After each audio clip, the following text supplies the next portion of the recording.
Welcome back guys, nandito tayo ngayon sa Moto Trade Puerto Princesa.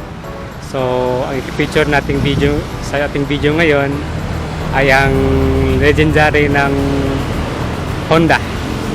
Ito yung XRM 125. So, ito.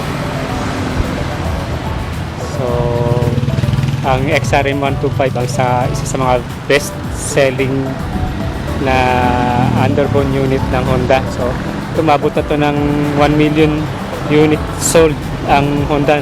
So meron siyang 1 million. So ito ay sabi natin best selling na unit. Ikutan natin. So dati ito ay carb, kaya ito ay FI na.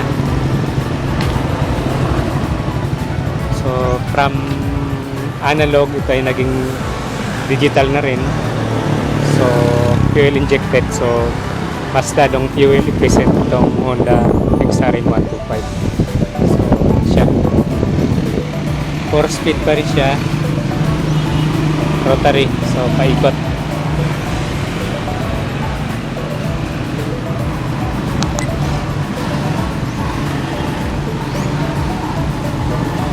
So, yan pa rin ang ating XRM 125.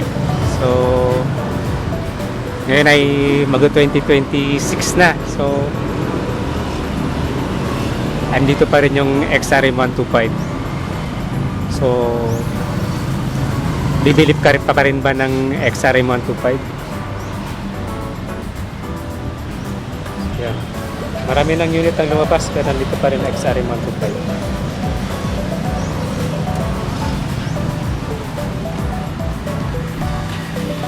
So, double disc brake. Double disc brake yan siya. Hindi na nga lang siya ABS. So, standard na disc brake lang.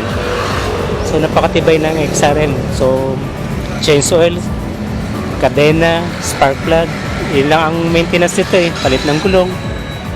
So, gas and go. Yan lang siya. Wala ang maintenance. Hindi siya mahirap i-maintain.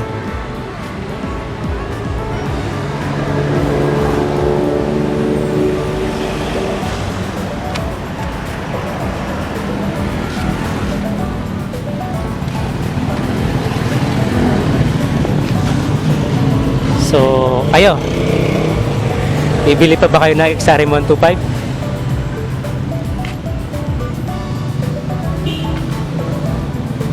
So, siya.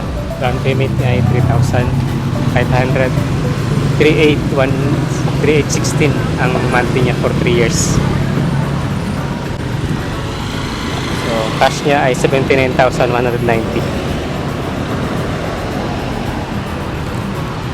So, punta natin XRM 125 kulay puti. So dito lang yan sa Motor Trade Puerto Princesa.